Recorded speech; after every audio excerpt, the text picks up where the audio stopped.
안녕하세요. 여러분, 수요일 아침입니다. 이미 일요일에 광고해드린 대로 오늘은 미국의 부채 한도 문제, 이게 금융시장의 뇌관이 될 것인지, 골드만삭스도 작년 12월에 그런 비슷한 경고를 했었죠. 미국 부채 한도 문제, 증시의 뇌관이 될 수 있을지 바로 점검하겠습니다. 미국의 부채 한도 논쟁, 데프트 시일링이라고 하죠. 부채 한도가 목에 찼습니다. 이 부채 한도 논쟁이 금융시장에 폭풍을 몰고 올 것인가? 이번 주 목요일이면 부채 한도가 마감이 되는데 증시 어떻게 움직일지 사실 걱정입니다. 지금 보시는 사진은 지난주 목요일이죠. 그 다음에 금요일, 한국 시간으로는 토요일까지 나왔던 기사 제목입니다. 맨 먼저 옐런 미 재무장관이 19일이면 이번 주 목요일입니다. 미국의 부채 한도가 도달한다. 그래서 채권 발행을 이 한도를 연장하지 못하면 더 이상 채권 발행을 할 수 없고, 그렇게 되면 미국이 빚을 갚지 못하게 될 수도 있죠. 그러면 디폴트가 우려된다. 그러므로 하원을 장악하고 있는 공화당에 소환을 보냈습니다. 빨리 증액해달라, 이렇게 이야기를 했죠.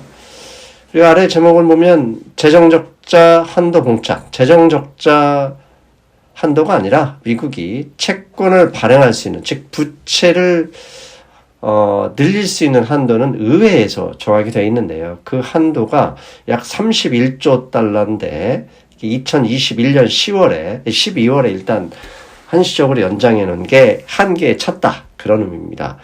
그런데 이게 왜 갑자기 금융시장의 중심으로 핵심, 그러니까 불확실성의 핵심으로 이렇게 태풍의 눈이 돌 수 있느냐? 그것은 이미 골드만삭스가 2022년 작년 12월, 한 달 전이죠. 한 달 전에 이와 관련해서 불확실성을 강하게 경고를 한 디포트 때문입니다.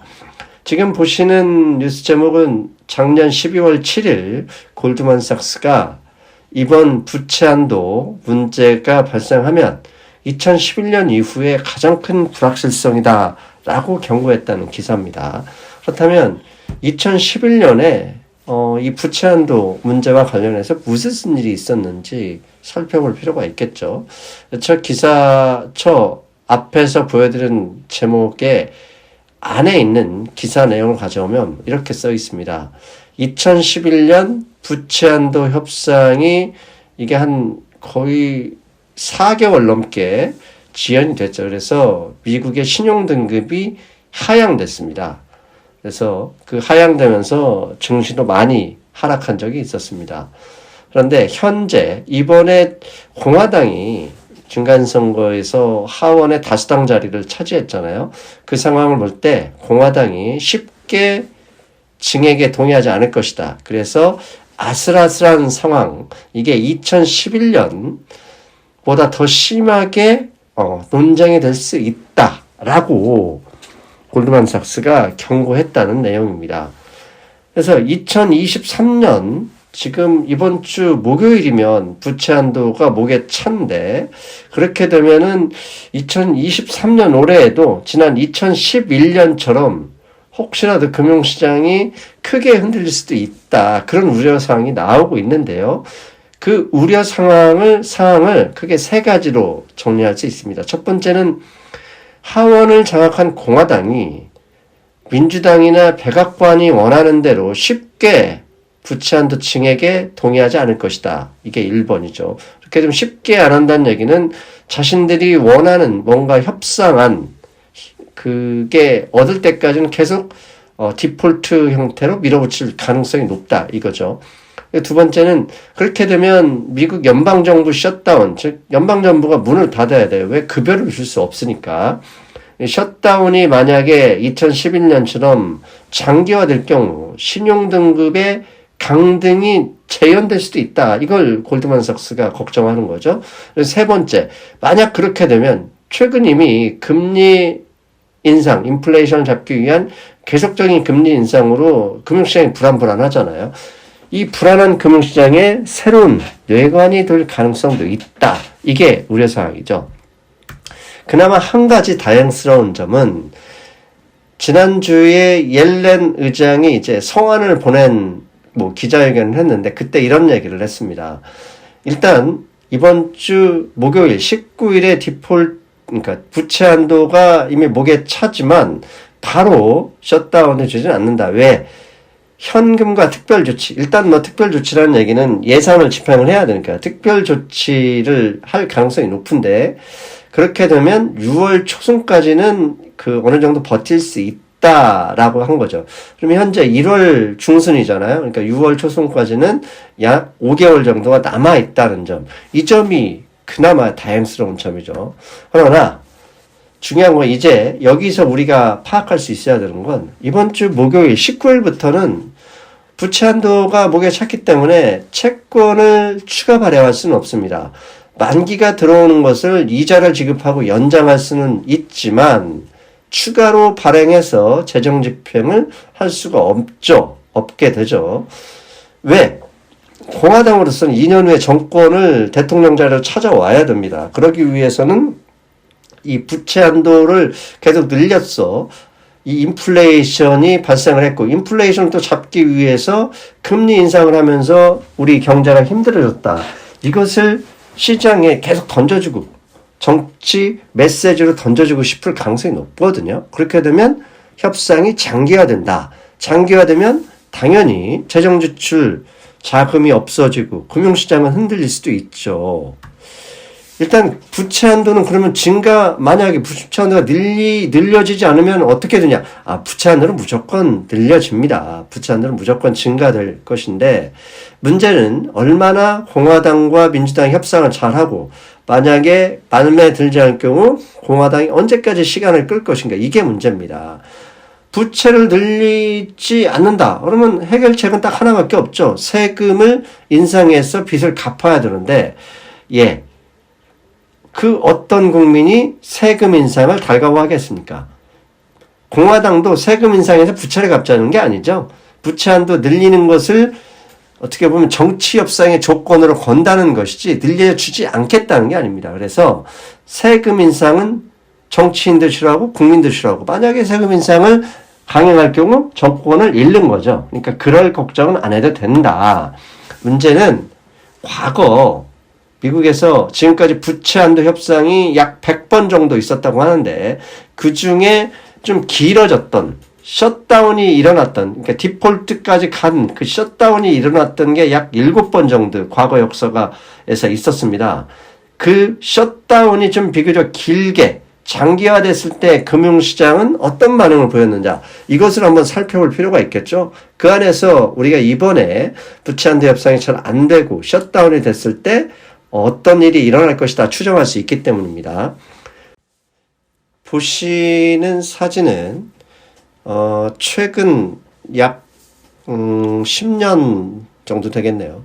10년 정도 안에 부채 한도 협상과 관련해서 기간이 길어지면서 셧다운이 됐었던 기간입니다. 그리고 그 기간 동안에 S&P 500이나 10년 채권 수익률이 어떻게 변했는지를 보여주는 사진인데요.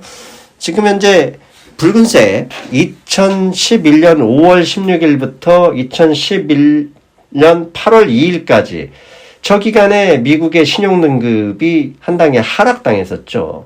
그 당시에는 S&P 500 인덱스가 동일 기간에 마이너스 5.67% 하락을 했었다고 합니다. 그런데 나머지 기간 밑에 파란색이 이제 거의 비슷한 동안인데요. 2017년 5월 17일부터 2013년 5월 17일부터 10월 17일까지 이때도 한 5개월 정도 부채 한도 협상이 지연되면서 셧다운이 있었고 가장 최근에는 2017년 3월부터 2017년 9월까지 6개월 정도 이때도 셧다운이 됐었습니다. 그런데 2011년 미국의 신용등급이 강등되기 됐을 때를 빼고는 주식시장 S&P 500 인덱스는 오히려 올랐었습니다.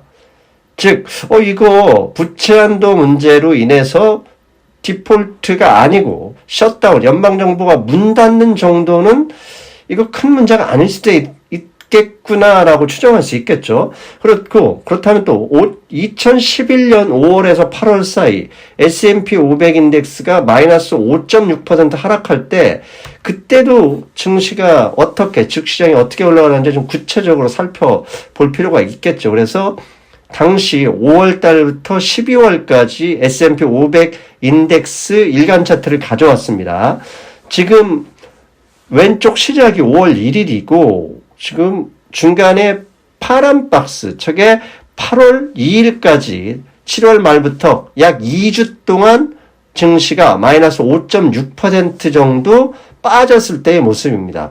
그리고 나서 빠지자마자 부채 한도 협상이 바로 타결됐고 증시는 몇 달 후에 다시 다 회복이 됐었죠. 그렇다면 이렇게 볼 수 있습니다. 셧다운이 됐다고 2011년에 5.6% S&P 500이 떨어졌을 때 빠진 게 바로 빠지지도 않았고 셧다운 발생 초기부터 3개월 동안 증시는 오히려 뭐 큰 반응이 없었고 오르기도 했어요. 그런데 증권시장이 갑자기 문제를 삼고 S&P 신용등급 평가기관이죠. S&P에서 미국의 신용등급을 하향하자마자 순식간에 증시가 저렇게 빠졌었습니다. 그리고 빠지자마자 정치권, 지리멸렬하게 협의가 진행되는 정치권도 뜨거워 놀래라 하면서 바로 합의를 했었죠. 자, 이상의 주가 흐름, 그 다음에 과거 역사의 흐름을 보니 부채 한도로 셧다운이 발생한다고 해서 모든 게 엉망이 되진 않는다. 라는 사실을 알 수 있죠. 그리고 그 당시에 주식시장이 어떤 시사점을 줬는지 제가 정리를 해봤는데 첫 번째는 신용등급 강등이 있었던 시기 2011년 8월 그 시점만 증시가 크게 하락했었다. 이게 첫 번째 시사점이고요.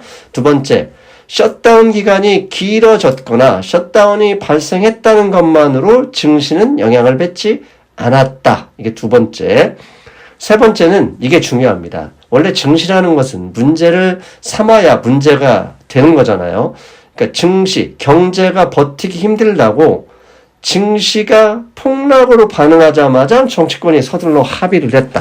즉 정치권은 명분을 가져야 뭔가 움직이잖아요. 그러니까 이번에도 혹시 이번 주 목요일이죠? 19일부터 부채 한도가 됐다고 해서 증시가 곧바로 폭락하거나 이러진 않을 것이고 언젠가인지는 모르겠지만 미국 경제가 그 셧다운에 더 이상 버티기 힘들 때에 증시가 하락으로 반응할 것이고 하락하자마자 정치권은 곧바로 합의에 이를 가능성이 높다. 이렇게 볼 수 있겠죠. 그리고 부채 한도, 그렇다면 부채 한도 문제로 앞에 시사점을 가지고 향후 금융시장이 어떻게 움직일 건지 예상해 볼 수 있겠죠. 첫 번째는 다시 강조하지만 부채 한도 문제가 목에 걸렸다고 해서 증시가 바로 급락한 적은 없었다. 이게 역사에서 보여줬고요. 두 번째, 앞에서 말씀드렸던 내용이죠. 본격적으로 문제를 삼는 시점이 증시가 하락하는 시점이고 그때 되면 곧바로 정치권이 합의할 것이다. 그 시간은 며느리도 모르죠. 자, 그리고 여기까지 더해서 한 가지 더 2023년도만에 지금 우리가 마주하고 있는 특수 상황이 있습니다. 크게 두 가지인데요. 첫 번째는 정부의 재정 지출이 지금 목요일부터 막혀버리는 거잖아요. 추가적으로 채권 발행이 안 되기 때문에 이자 지급만 한 정도이기 때문에 별도의 재정 집행을 할 수가 없어요. 그렇다면 증시가 지금도 힘든데 재정 지출 금액이 나오지 않는다. 셧다운이 되면서 이 분위기도 어려붙는다. 그러면 페드가 의도적으로 공격적인 이 통화 정책을 하기는 어려울 수도 있다. 이 점은 우리가 고려해야 돼요. 증시가 오히려 더 반길 수도 있다. 이렇게 예상할 수도 있죠. 근데 반대의 특수 상황도 고려할 수 있습니다. 뭐냐? 금리 인상으로 지금 현재 계속되는 금리 인상으로 미국 경제가 힘들어하고 있잖아요. 힘들어하고 있는 기간인데 이 기간에 셧다운이 좀 예상보다 길게 유지됐을 경우 금융시장은 당연히 이 점을 문제 삼을 수도 있을 것이다 라는 점입니다. 그래서 일단은 부채 한도 문제가 시작과 동시에 증시가 폭락하다 그럴 가능성은 좀 적지 않을까 보고요. 오히려 그 가능성보다는 페드가 재정 지출이 일단 당분간 막히기 때문에 공격적으로 움직이기는 어려울 것이다. 이 점에 좀 기대를 먼저 걸고, 만약에 2달, 석 달 이 셧다운이 이어질 경우에는 그 한계점을 우리가 고민해야 된다. 그렇게 말씀드릴 수 있겠습니다. 네. 부채 한도 항상 증시는 문제가 될 때만, 문제를 삼을 때만 문제가 되죠. 네, 과거 부채 한도 문제, 셧다운이 되었을 때 증시의 상황 살펴봤습니다. 결국은 부채 한도 문제가 턱에 걸렸다고 해서 바로 문제가 생기진 않고, 경제가, 증시가 받아들이기 힘들 때, 그 시기는 언제인지 모르죠.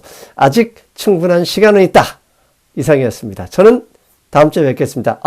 여러분 명절 행복한, 그 다음에 건강하고 안전한 명절 되시길 기원합니다. 여러분 안녕.